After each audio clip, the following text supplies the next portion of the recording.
You're listening to Women's Media Center Live with Robin Morgan.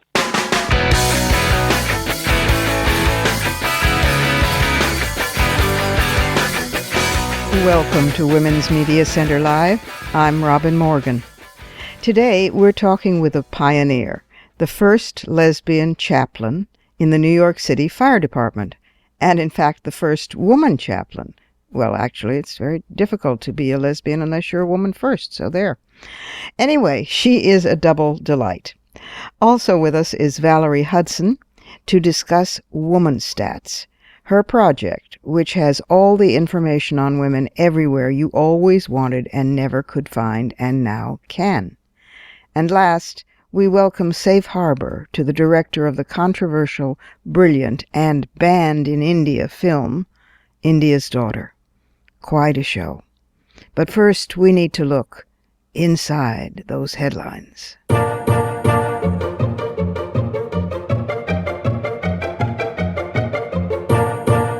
Tomorrow the headlines will be filled with Mother's Day. So two way deep inside the headline stories on mothers. One is a major finding from the inaugural Motherhood and Public Power Index, which was launched May 1st at Moms and Social Good, that's moms and then the plus sign, and social good in New York City. It's a really important finding. The Motherhood and Public Power Index measures and is going to track annually the percentage of the most powerful 160 U.S. leaders in government, 40, in business, 40 of them, academia, 40 of them, and religion, 40 of them, who happen also to be mothers. The result for the year 2015 is 14.37%, which means mothers occupied only 14.37% of the most powerful positions in the United States. In stark contrast, fathers hold 76.2%. The business sector performed the worst of all sectors, measured with just 4. That's 10% of the top 40 CEO spots held by mothers. That was followed by the government and religious sectors with 12.5% each, and academia with 22.5%. It's a fascinating set of statistics and study. Motherhood and Public Power Index on Google, or the group Moms and Social Good.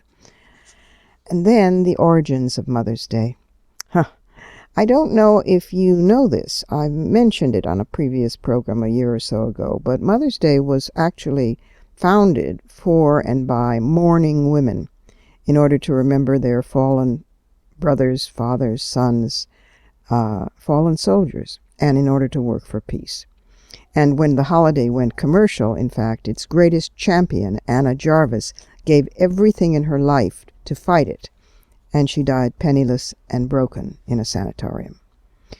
It began in the 1850s when West Virginia women's organizer Anna Reeves Jarvis, that's Anna's mother, formed Mother's Day work clubs to improve sanitary conditions and to try to lower infant mortality by fighting disease and curbing milk contamination. And her groups also tended wounded soldiers from both sides during the U.S. Civil War. And in the post-war years, she and other women organized Mother's Friendship Day picnics and other similar events as pacifist strategies in order to unite the warring North and South. Julia Ward Howe, who you will remember as the author and composer of the Battle Hymn of the Republic, issued a widely read Mother's Day proclamation in 1870, and it was all about calling for women to take an active political role in promoting peace. Does this sound familiar? Around the same time, Jarvis initiated a Mother's Friendship Day for both Union and Confederate loyalists across her state. But it was her daughter, that's Anna, who was the most responsible for what we today call Mother's Day. But she would also spend most of her later life fighting what it got turned into. For one thing, it was Mother's Day, MOTHER''S, not Mother's plural day. Anna never had children of her own, but the death of her mother in 1905 inspired her to organize the first Mother's Day observances. Remember, that's Mother's singular. So she held an event to honor her mother and encouraged other people to do the same. And largely through her efforts, the day and the observance came to be followed in a growing number of cities and states until finally President Woodrow Wilson officially set aside the second Sunday in May in 1914 for the holiday. Anna Jarvis had to watch her idea of an intimate Mother's Day to honor a specific woman in your life become a commercial goldmine that is a orgy of the buying and the giving of flowers and candies and greeting cards, and she set her teeth on changing that. She had a sizable inheritance, and she dedicated it and herself to returning Mother's Day to its pacifist and individual roots. She incorporated herself as the Mother's Day International Association, and she tried to get some control of the holiday. She organized boycotts, she threatened lawsuits, she even attacked Eleanor Roosevelt for using Mother's Day to raise funds for charities. She crashed a convention of confectioners, candy makers, in Philadelphia in 1923, and 2 years later, she crashed a convention in 1925 in Philadelphia for a group of American war mothers that had used Mother's Day for fundraising and sold carnations every year. For that particular crashing, she was actually arrested for disturbing the peace. But she continued these dedicated attempts to reform Mother's Day until as late as the 1940s. And in 1948, she died penniless at age 84 in Philadelphia's Marshall Square Sanitarium in a state of dementia. She could have profited hugely from Mother's Day if she had chosen to, but instead she rallied against those who did, and it cost her everything. And today, of course, total spending is expected to reach $19.9 billion, that's with a B. And the U.S. National Restaurant Association, what the restaurant workers call the other NRA, we don't like them for lots of reasons, they report that Mother's Day is the year's most popular holiday for dining out. You know, less work for Mother. She doesn't have to cook for one day. And Hallmark cards, well, about 133 million Mother's Day cards are sent on Mother's Day, according to Hallmark. On top of this, Mother's Day has gone global. So what was originally an effort by individual women to mobilize in a radical effort for peace and reconciliation after the Civil War, and what was also a means to honor your own individual mother with love and intimacy, has been turned into this banal consumer holiday. It's a cautionary tale because I think that we activists have to be careful of the banalization, if there is such a word, process of our politics, and be very careful that the freedoms we fight for aren't turned into Hallmark cards.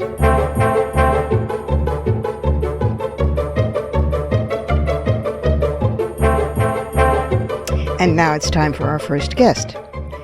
Women comprise only about 4% of firefighters nationwide, but the New York City Firefighting Department has just got its first woman chaplain and its first lesbian chaplain, and she is the Reverend Ann Kansfield, and here she is. Welcome to the program, Reverend Ann Kansfield. Welcome, Ann, and congratulations. Oh, thank you so much. Thank you so much for having me. It's such a delight to be with you. It's an honor to have you, the first female chaplain in the New York Fire Department, and the first openly gay and lesbian chaplain in a department that for years and years and years, since always basically, has strongly balked at efforts to diversify its ranks. Brenda Berkman, the woman who first integrated gender-wise the New York Fire Department, is a friend and has been a guest on this program and was a contributor to Sisterhood is Forever. And the United Women Firefighters are one of my favorite groups of women in the world. But you are a huge, as they say, great leap forward. So again, congratulations. Thank you. How did this come about that you are the first female chaplain and the first, you're a twofer, and the first lesbian chaplain? Well, for me, I would say it began a little bit with my own story, which was that I was a financial advisor who had worked for a while in the World Trade Center, and after 9/11, I realized that making money was not what I wanted to be known for. I wanted to have a bigger contribution to the world and to be known not just for making money. How cool! And I had really bucked wanting to go into ministry, though I think I had probably always known that I had a love for the church and for ministry. But on 9/11, I was really moved by the story of Father Michael Judge. Yes. And from about that time, I had dreamed and hoped that one day I would be able to serve the fire department in a similar way. So for me, it's been a dream come true, and it brings everything together, all the parts of you. You come from a family of firefighters, right? Yes. So, yes, my grandfather was a firefighter, and my cousin is as well. The family tradition, which is so strong in the firefighting world, it was so interesting. So you balked the tradition by first going into finance, and then you balked finance. You turned around and said, no, not so much, and became a minister. Everything that you're doing, I love it, is like, I'm going to do it my way. You are one of only 3 Protestant ministers in the New York Fire Department, because the force is hugely Catholic, given Irish and Italian. And so you're balking that too, even though you're a chaplain for all seasons, right? Well, yeah, I would say it isn't more a balking, but rather my ministerial career has been in a context where I am a real minority, not just a small player, but in the neighborhood in which my congregation is. Right. It's very, very, very Catholic, and so I've learned over the years how to be a pastor who can serve a wide diversity of people. So in fact, I think it's a really good fit with the fire department. That if I were only serving my type of people, there just aren't that many people who are like me in the world. Pity. What a pity. What a damn pity. There just aren't a lot of Midwestern-born Protestant Dutch lesbians out there. And so you learn how to go and serve the people who are around you and to love and care for the people who are around you. But they didn't want to ordain you. And then when you wanted to marry your partner, and tell that story, because that's amazing. So my father was the president of one of the Reformed Church seminaries, and he officiated at our wedding. And as a result, he ended up losing his job and then being put on trial and losing his ordination. So it's one of those things where I've learned how to live in an environment where people will disagree with the way I read the scripture and the way I understand the faith. But if you let them totally influence you out of being who God calls you to be, then you're really shrinking your responsibility to God. You have a generous and loving soul. In the fire department, I take it there has not been resistance from the firefighters. I mean, I take it that they may have blinked in wonder at you at first, but they've taken it on board. Yeah, I've been welcomed with a really wonderful welcome, and I give thanks for all of the women who have paved the way, because the younger generations have it we're welcomed in a different way than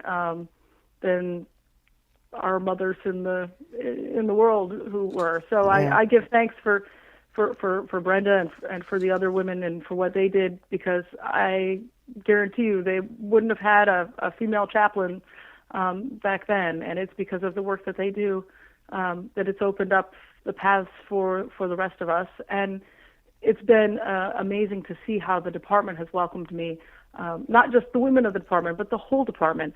My fellow chaplains have just been so wonderful, and perhaps it's that I'm used to working in the church world, where we're not so welcoming all the time to women and LGBT folks, and it was wonderful to have to go into a job interview where my sexual orientation just wasn't an issue, and I could feel that right away. About time. God, about time. How many female firefighters now in the department? There's under 50, I think, in the New York department. Yeah. I believe it was 44 when I was sworn in, and I've heard that one woman is retiring, so we have to wait for the next class, and it's going to be a longer road to go and get those numbers up. But the department has set some significantly higher commitments to the number of women that they're looking to employ, which is why we need to go and encourage all of the young women we know to take the firefighters test. You've got to be in it to win it. So I'm really hopeful that my daughter, who's 4 years old and thinks that this is the greatest job ever, and tells everyone her mama is a fire pastor, I really hope that she'll consider becoming a firefighter when she grows up. Oh, how wonderful! She will be part of a fire department family in a totally different way. Mm-hmm. Congratulations again. Thank you for the work that you do. And thank you, Anne, for being with us today on Women's Media Center Live. Absolutely. Thank you. It's time for a short break here at Women's Media Center Live. I'm Robin Morgan, but don't go anywhere because I'll be right back with Valerie Hudson and statistics up the gazoo on everything you wanted to know and some things you didn't want to know about women. What tools for arguing from here on in?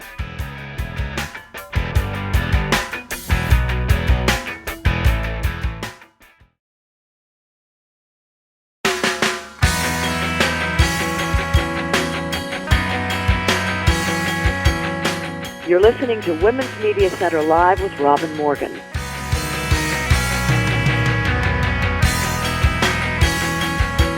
Welcome back. My next guest is a recidivist visitor to the program, Valerie Hudson, who teaches at the Bush School of Government and Public Service at Texas A&M, and who is the author of Sex and World Peace, which I speak of frequently on this program, a really remarkable book.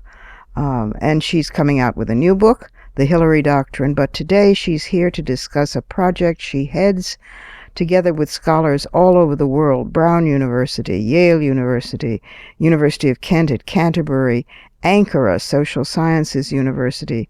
It just goes on and on, Columbia. And it's called Woman Stats, and it is something wonderful. Here is Valerie Hudson. Valerie, welcome back to the program. Oh, it's wonderful to be here. Thanks, Robin. Well, two new things this time around. Woman Stats Project and the Hillary Doctrine. All right, first, Woman Stats Project. Tell about this amazing, incredibly helpful, useful, long overdue, hallelujah, bells on the ringing and flags on all the rooftops project. Oh, thank you for your enthusiastic support. Yes, I originally started out as a security studies scholar, and that was a pretty womanless world. I mean, the notion that you would use the phrase national security in the same sentence as the word women, was seen as really, just shocking and to some people just silly, right? And so my first endeavor, I looked at the abnormal sex ratios of China and India, where there's a lot of sex-selective abortion and even to this day female infanticide. Right. And we were able to show that not only were women affected by the security situation of the nation, but the security situation of the nation was affected by what was going on with women. So if you start taking all these women out of the birth population, you actually end up with a much more unstable situation in the society. Well, after that... That was your book, Broken Branches, right? Yeah, Bare Branches. Bare Branches, that's right. That was a brilliant book. And, of course, you were on the program before with the book Sex and World Peace, which regular listeners know on the average of at least once a month, I have a meltdown of praise over, because it's such an important book. So go on. Well, yeah, so Sex and World Peace came out of our feeling, after we did the Bare Branches work, that there was something bigger here, right? It wasn't just about sex-selective abortion, but that there was this range, right, of violence against women and making women vulnerable and so forth, that probably was undermining the security and stability of the states that they lived in. Mm-hmm. So we said, all right, let's look at lots more variables than that. And so in 2001, we decided to compile a database looking at lots of different aspects of women's situation. And we not only wanted to look at quote-unquote regular data, like prevalence of rape or whatever, numerical data, but we also wanted to look at law, which I think we were ahead of our time in doing that, and we also wanted to look at practice, what were actually the customs, the practices on the ground. So we grew from initially we had 27 variables, and we grew to 350 variables for 175 countries. Wow. Yeah. And it's just been tremendous. We have, more variables, I think, than any other database on women. We now have it longitudinally. We have a 15-year, in a sense, database track to examine.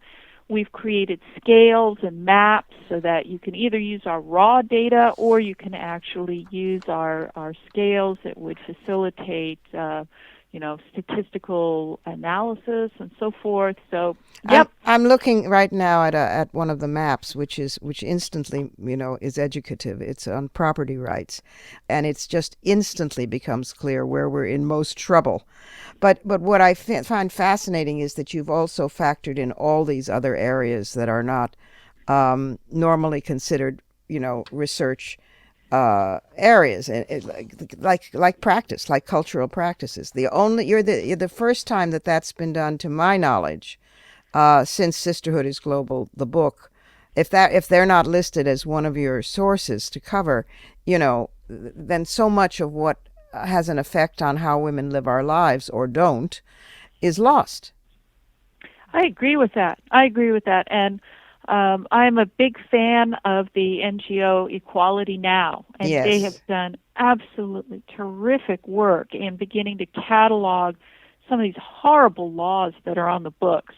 But even, as important as cataloging the horrible laws on the books is to discover the horrible customs and practices that, as you say, even where the laws look good, right? Customary right. law or practices will trump law on That's the right. books. That's right. And so the situation for women is actually worse than you would imagine by just looking at the laws. Well, and in many parts of the world, what goes down as, quote, religion turns out that it's not religion.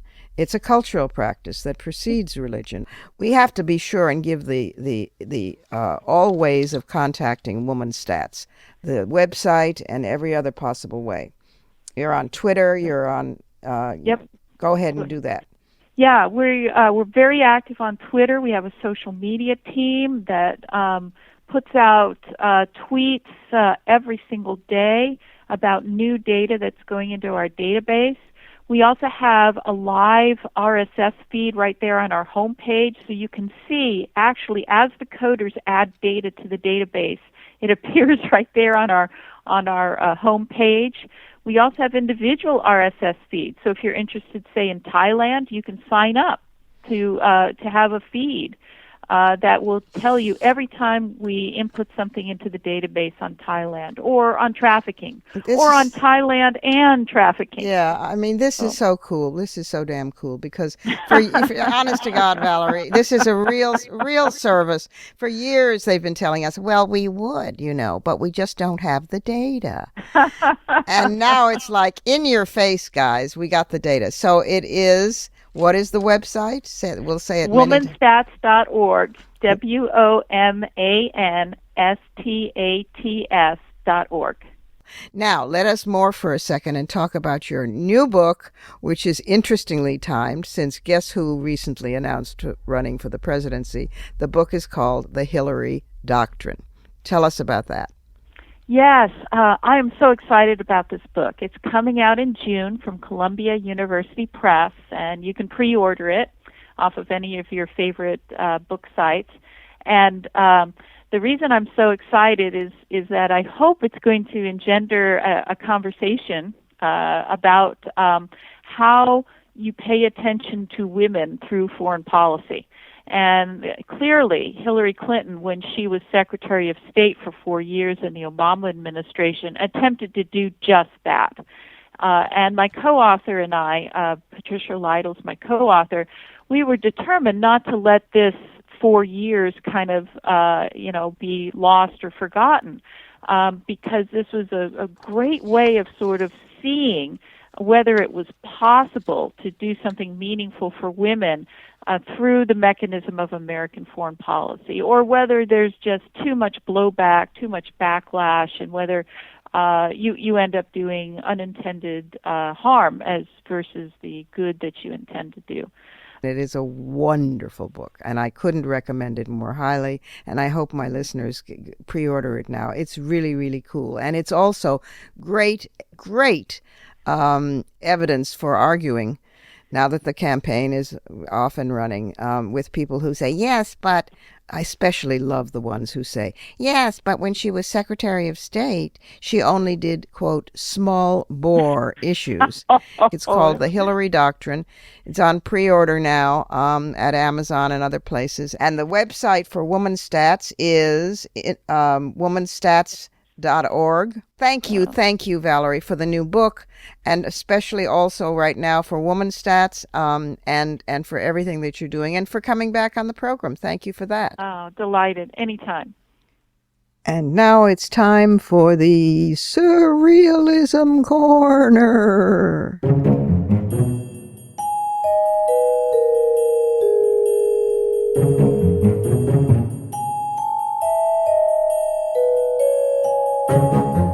Carly Fiorina has declared she's running for president, and that she is the best person to represent women's interests. Now, I could stop right there, because that sentence alone is worthy of being featured in the Surrealism Corner. But I'll throw in a few other things as well. She pointed out that she's best for the economy because she really understands the economy. This is someone who, when she was head of Hewlett-Packard, fired 18,000 employees, most of them, by the way, women. And when she herself was fired by the board for basically destroying the company, she walked away with a golden parachute of $21 million. So then I think, well, maybe she really does understand the economy, but it's the kind of economy we are opposing and we want to change utterly, not one we want to affirm. She's also, of course, anti-abortion, anti-equal pay for women. This is someone who famously, infamously, notoriously said, the glass ceiling really does not exist. Honest to God, she really said that. So there she is. Now she's back, Carly Fiorina. Best for us on economics, and best for us on representing women's interests, although I can't think what she thinks they are. Carly Fiorina, running for president. Pathetic, really, but certainly worthy of the Surrealism Corner.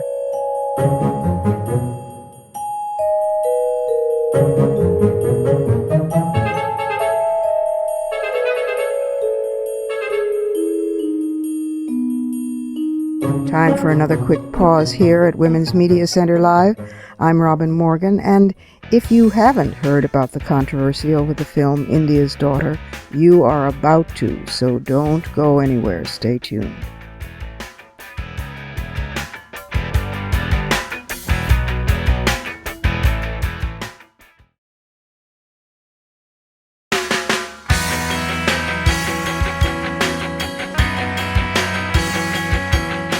You're listening to Women's Media Center Live with Robin Morgan.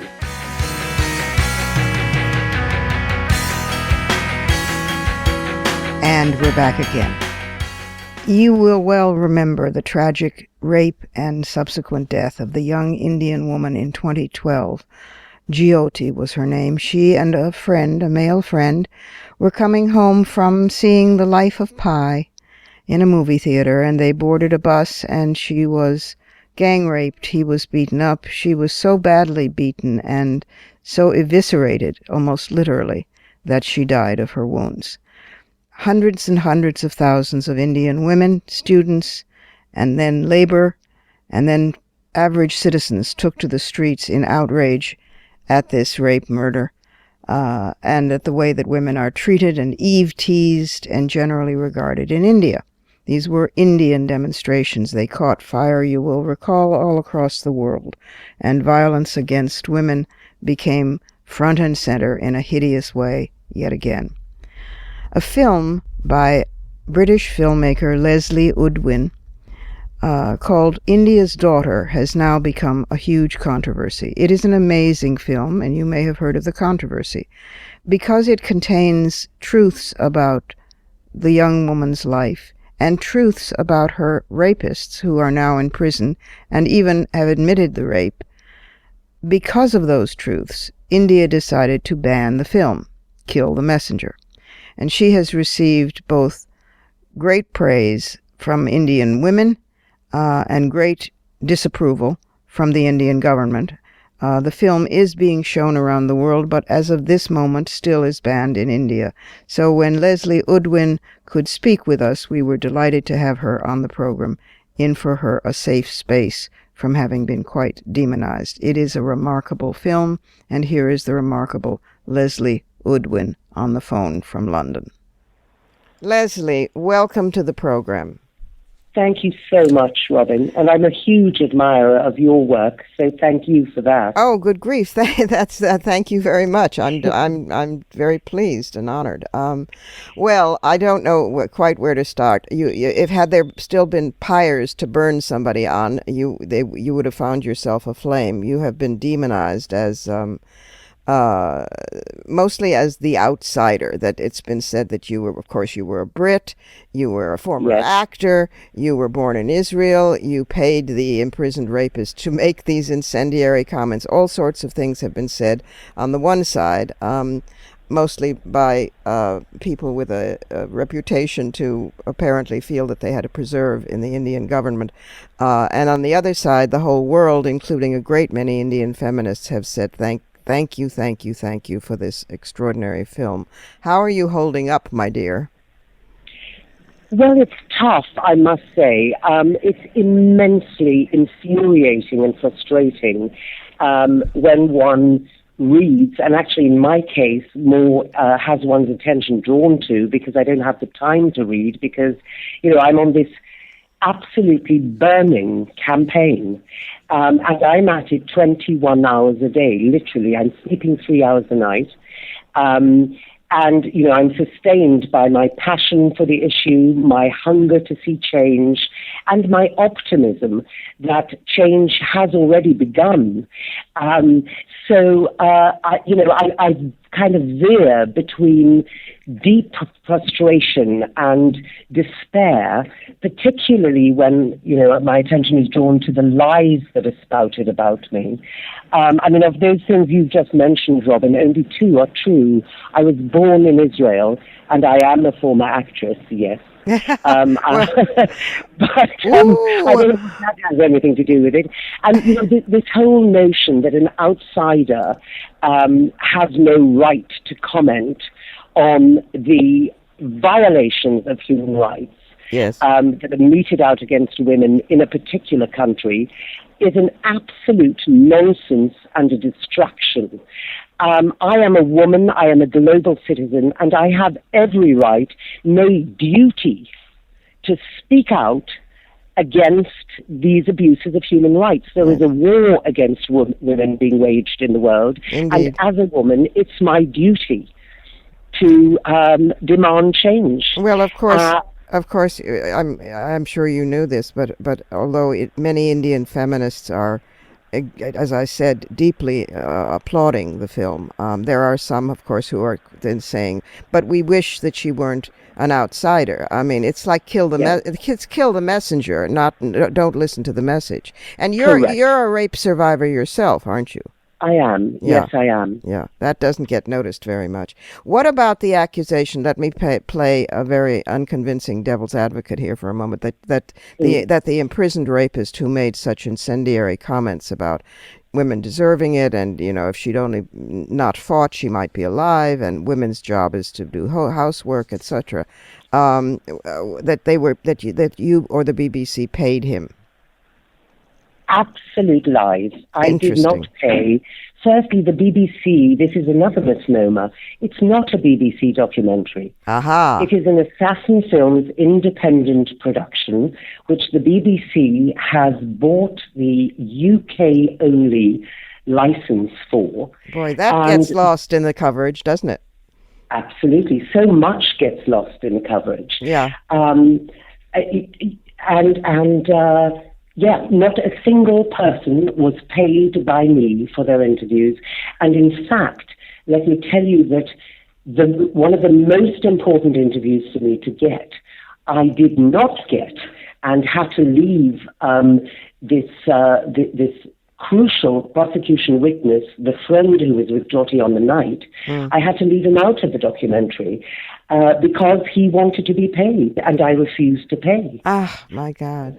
This has not made it into the press that I've seen, and I did a lot of research on this. So it made it into the press in India. I must say in this regard that I will never cast the first stone, ever. I have that much integrity and responsibility, but when a stone is cast at me, and I have a big one to hold back, I do. So there has been coverage in India of this point because, after a year and a bit of my pleading with him, begging him to understand how important this was, how much Jyoti would want to have this film help, change the world that crushed her and stole her life so brutally. And pleased to forgo his request for payment or his discomfort. And he consistently refused. After a year and a bit of all of that, he comes out in the press saying that the documentary is a fake, that he has never heard of Satinder, the tutor, who is interviewed and is very inspiring in the film. Well, he hasn't heard of him, so he doesn't exist. Is that not perhaps just point to the fact that he didn't really know Jyoti as well as we all thought he did? It's insane. And of course, his beef is that the last word on what he did on the night comes from the bus driver, Mukesh, one of the rapists, who says that he hid between the seats. So that has moved him to come out in the press and call the documentary a fake. Yes. But did he really expect me then not to explain to the world why his version of the events on the night is not in the documentary? Yeah. Well, of course, although you're dealing with the world's largest democracy, it's questionable as to whether women are factored into the democratic aspect of that. And it's a shame culture. I mean, it's a culture that operates to a great degree on saving face, and you stripped away a mask that Indian women, in fact, had started to strip away themselves, because the huge demonstrations by the hundreds and hundreds of thousands after her murder, after she died, were started by women, and then picked up on by students, and then picked up on by unions and the population at large. And these were mass marches, and then the entire world protested. So India... Correct. And Robin, that is in fact crucial to say. That is what took me out there. Yeah, but they started it. Yes. They started it. And I was so moved, I was so grateful, I was so inspired by their courage and their tenacity.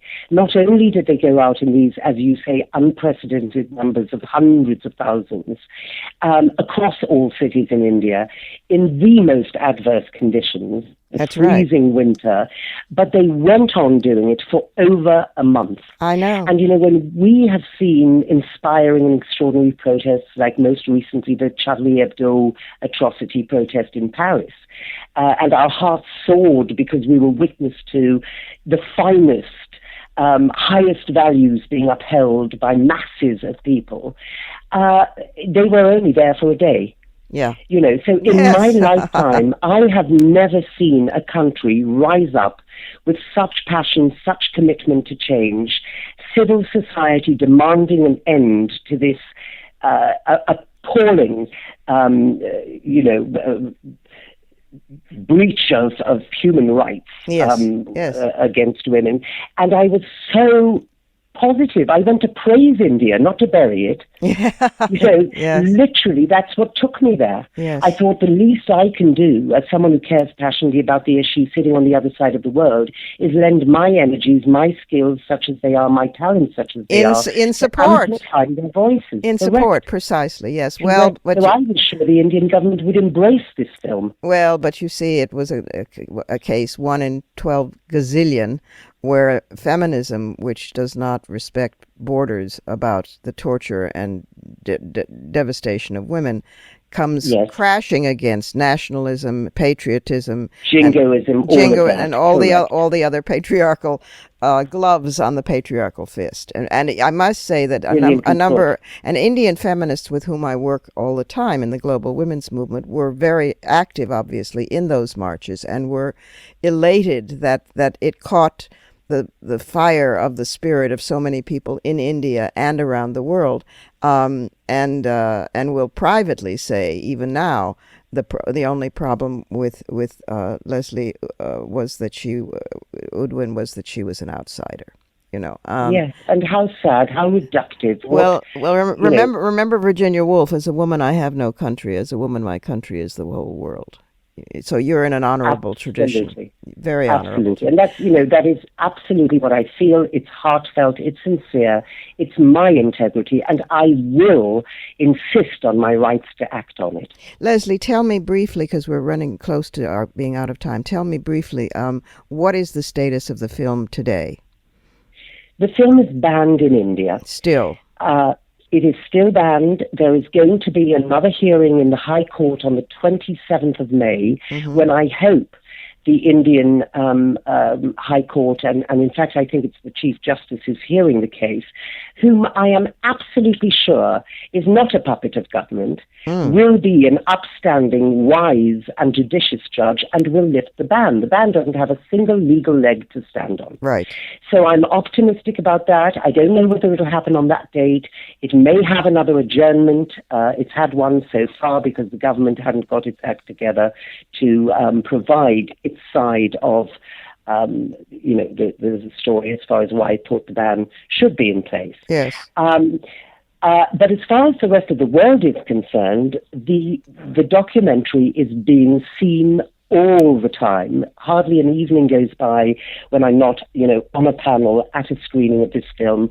And I've been traveling the world. I've been to Sweden and the US 3 times now, and Denmark, and I'm going to Austria and Berlin, Brazil, Switzerland. So, it has really, I suppose, not ignited the fires, but reignited, because, of course, an enormous amount of amazing, courageous, wonderful work has been done by so many activists. But the wonderful thing, in a sense, of the ban, and I have to acknowledge this, although it gives me no pleasure, this ban, in any shape or form, but I must acknowledge that, in the ban, the Home Minister of India, who called for it, has acted more as the film's PR minister than of course. India's Home Minister. Of course. Oh, irony. Irony lives. Irony of ironies, yes. And indeed, the supreme irony is I made the film to thank India for leading the world by example in those protests and its response to this heinous crime, not to bring shame on it, as some MPs in India have said, not as a conspiracy to shame India, but it is they who have brought shame upon India by trampling on freedom of expression, one of the most fundamental pillars of any democracy. Yes. And India is the largest democracy in the world, but it's not behaving like a democracy right now. Yes, well, some Indian feminists whom I know who are activists say that they wish the world would stop calling it a democracy, because it's not a democracy if it's not a full democracy for all of its people, and half of its people are not factored in. But that's for another conversation. Listen, Leslee, thank you for this film. If listeners have not, this goes all over the world, this program, so if listeners have not been able to get a hold of a copy or have seen it in public, India's Daughter is a major event, a work of art. And it will be aired, by the way, on PBS, Independent Lens, ITVS, in October. Wonderful. And I'm sure in the meantime there will be theatrical screenings of it in the US. I'm just planning that at the moment. And then there will be a VOD platform for it. So there will be every chance to see it. Good. And if once you see it, you will never forget it. It has become not only a work of art, but an act of rebellion and an act of affirmation for women's human rights. Bless you, my dear. Thank you for this work, and thank you for everything else you do. And thank you for your absolutely fortifying encouragement. And coming from you, it's really appreciated and cherished. Oh. Thank you, Robin. One last brief pause. I'm Robin Morgan. This is Women's Media Center Live. And when I return, you guessed it, it will be time for some fighting words.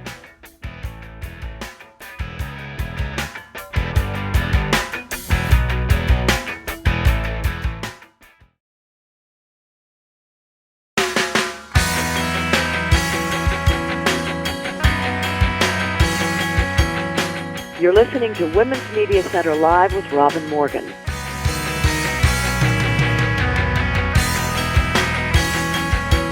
Welcome back again in time for Fighting Words.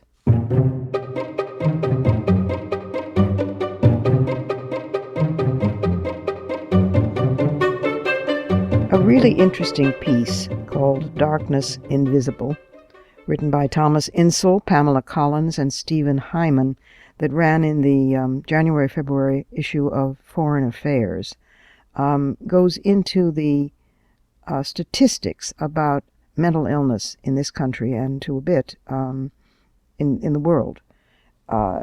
People underestimate the costs and the significance of mental illness for a number of reasons. Policymakers and public health officials tend to view it as fundamentally different from other medical problems. Although, just like any other disease, mental illnesses are disorders of a bodily organ, in this case, the brain, and they're no different from other non-communicable diseases. Most people also just don't realize how common mental illness is, in part because it's often stigmatized and so hidden. We've got to get beyond this, people.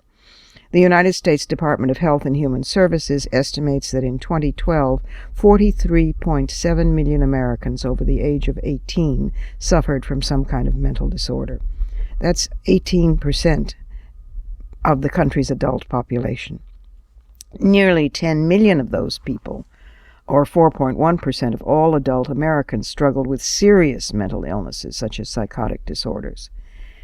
Mental disorders are also more disabling than most people realize, and they often prevent the people suffering from them from working, studying, caring for others, producing, and even consuming.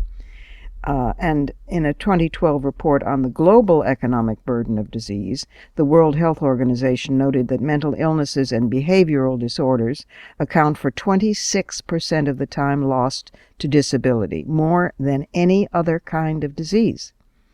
The impact is magnified by the fact that such disorders mostly afflict young people, in contrast to other chronic and non-communicable diseases like heart disease or cancer. The National Institute of Mental Health found that 75% of adults suffering from mental illness reported their symptoms began before they turned age 25. So such early onset explains why mental disorders represent by far the largest source of disability and, ergo, lost productivity for people between the ages of 15 and 44. This is a linchpin, crucial period in life when people transition from school to work, when they find partners and start families and build careers. Another little understood aspect of mental disorders is that they're not merely disabling, they're deadly. Many factors lead people to end their own lives, but the American Foundation for Suicide Prevention estimates that mental illness plays a role in 90% of suicides. And the World Health Organization estimates that some 800,000 people commit suicide every year, 75% of them in low-income and middle-income countries. And globally, more than twice as many people die from suicide as from homicide each year. Finally, mental disorders act as a gateway to a range of other costly public health problems. This is obvious once you discover that it's the nose on your face. Suffering from a mental illness increases one's chances of contracting HIV and of developing heart disease, pulmonary diseases, and diabetes, and it also raises one's risk of homelessness, poverty, and institutionalization, including, and here we go, imprisonment. Now we come to the attention deficit in the world. Even in the United Nations Millennium Development Goals, until very recently, most of the major organizations addressing global health and disaster relief paid little or no attention to the mental health needs of the populations that they served. Owing to this lack of attention and awareness, back to the United States, the costs of treating mental illness often fall outside healthcare sectors. In the U.S., for instance, most states have almost completely dismantled the system of mental hospitals, however abysmal they may have been, that once oversaw care for the mentally ill. As a result, Americans with serious mental illness are 10 times more likely to be imprisoned than to be in hospitals. In a sense, through welfare programs, social services, and jails and prisons, many countries wind up spending more on the effects of mental illness, effects like unemployment, homelessness, and incarceration, than they do on the underlying causes to solve the predicaments. In the United States, such indirect costs represent 2/3 of the economic burden of mental health problems, a figure that makes sense considering that 30% of the country's chronically homeless and more than 20% of the people incarcerated in the United States suffer from a mental disorder. So, now, if you tend to think that you're walking around sometimes surrounded by crazy people, you might not be so crazy yourself after all.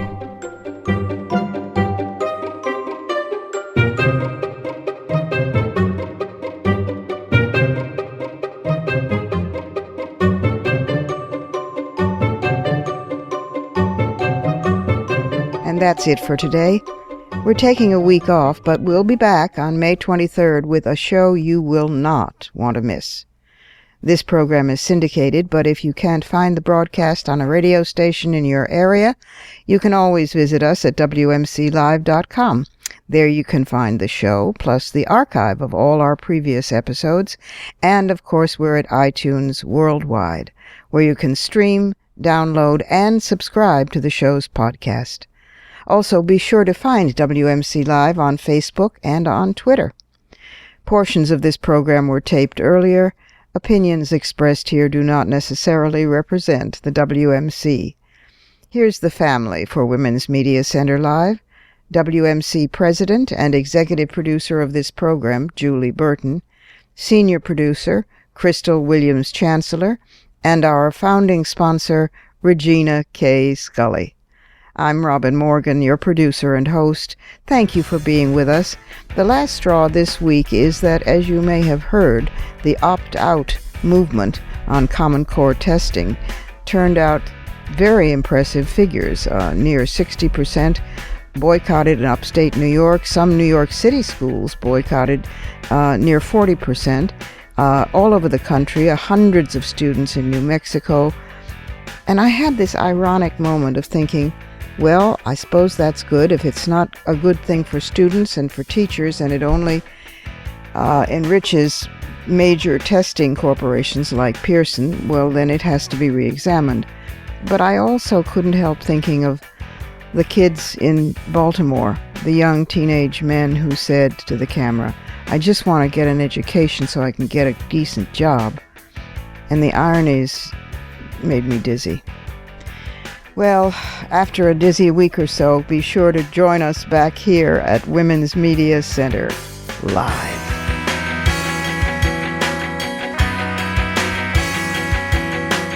For the smartest talk about news, politics, sex, books, religion, race, and more, tune your radio to Women's Media Center Live with Robin Morgan. Audacious, witty, provocative, informative, and fun. It's Women's Media Center Live with Robin Morgan on WMCLive.com.